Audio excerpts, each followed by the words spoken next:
Thank you for visiting my YouTube channel to get your daily Bible verse and Bible chapter.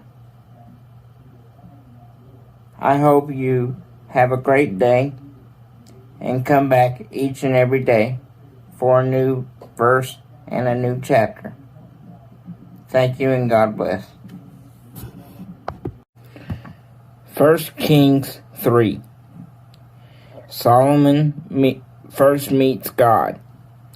Solomon became the son-in-law of Pharaoh, Egypt's king, when he married Pharaoh's daughter. He brought her to David's city until he finished building his royal palace, the Lord's temple, and the wall around Jerusalem. Unfortunately, the people were sacrificing at the shrines because a temple hadn't yet been built for the Lord's name in those days. Now Solomon loved the Lord by walking in the laws of his father David, with the exception that he also sacrificed and burned incense at the shrines. The king went to the great shrine at Gibeon in order to sacrifice there. He used to offer 1,000 entirety burned offerings on the altar. The Lord appeared to Solomon at Gibeon in a dream one night. God said, "Ask whatever you wish, and I'll give it to you." Solomon responded, "You showed so much kindness to your servant, my father David, when he walked before you in truth, righteousness, and with a heart true to you. I kept the great loyalty and kindness for him, and have now given him a son to sit on his throne. And now, Lord my God, you have made me your servant, king, in my father David's place. But I am young and inexperienced. I know next to nothing, but I am here, your servant, in the middle of the people you have chosen, a large population that can't be numbered or controlled or counted due to its vast size. Please give your servant a discerning mind in order to govern your people and to distinguish good from evil, because no one is able to govern this important people of yours without your help." It pleased the Lord that Solomon had made this request. God said to him, "Because you have asked for this instead of requesting long life, wealth, or victory over your enemies, asking for discernment so as to acquire good judgment, I will now do just what you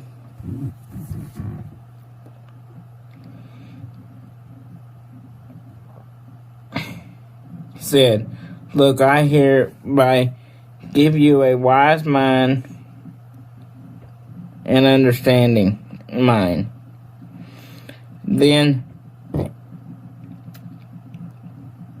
there has been no one like you before now, nor will there be anyone like you afterward. I now also give you what you didn't ask for, wealth and fame. There won't be a king like you as long as you live. If you walk in my ways and obey my laws and commandment, just like your father did, then I will give you a very long life. Solomon awoke and realized it was a dream. He went to Jerusalem, stood before the chest containing the Lord's covenant. Then he offered entirely burnt offerings and well-being sacrifices, and held a celebration for all his servants. Solomon's and the prostitutes. Sometime later, 2 prostitutes came and stood before the king. One of them said, "Please, your majesty, listen. This woman and I have been living in the same house. I gave birth while she was there. This woman gave birth 3 days after I did. We stayed together apart from the 2 of us. There was no one else in the house. This woman's son died one night when she rolled over him. She got up in the middle of the night and took my son from my side while I was asleep. She laid him on her chest and laid her dead son on mine. When I got up in the morning to nurse my son, he was dead. But when I looked more closely in the daylight, it turned out it wasn't my son, the baby I had birthed. The other woman said, "No, my son is alive. Your son is the dead one." But the first woman objected, "No, your son is dead. My son is alive." In this way, they argued back and forth in front of the king. The king said, "The one says, 'My son is alive and your son is dead.' The other one said, 'No, your son is dead, my son is alive. Give me a sword.' They brought a sword to the king. Then the king said, 'Cut the living child in 2. Give half to one woman and half to the other woman.' Then the women whose son was still alive said to the king, 'Please, your majesty, give her the living child. Please don't kill him, for she has a great love for her son.' The other woman said, 'If I can't have him, neither will you. Cut the child in half.'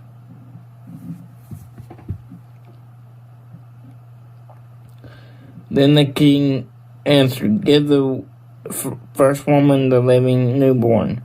Don't kill him. She is his mother.'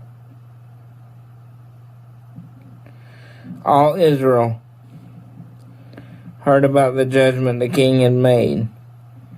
Their respect for the king grew. because they saw that God's wisdom was in him.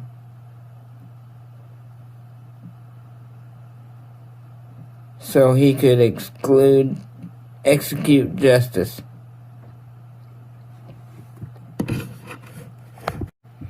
Romans 15:13. I pray that God, the source of hope, will fill you completely with joy and peace because you trust in him. Then you will overflow with confident hope through the power of the Holy Spirit.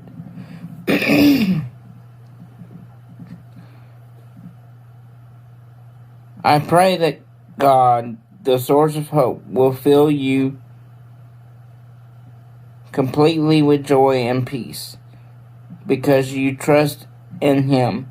Then you will overflow with confident hope through the power of the Holy Spirit. My favorite verse is Philippians 4:13. It reads, I can do all things through Christ who strengthens me. If you have your own favorite verse, please put that down below and let me know what it is. Again, today's verse is, I pray that God, the source of hope, will fill you completely with joy and peace because you trust in him. Then you will overflow with confident hope through the power of the Holy Spirit. Always remember to smile because you never know what a smile can do for someone's day. Thank you and God bless. Thank you for watching today's video. Please remember to like, comment, and subscribe so you can remember to watch each and every day's video. Thank you for the ones that have been with me from the beginning. Please help me expand my ministry. Thank you and God bless.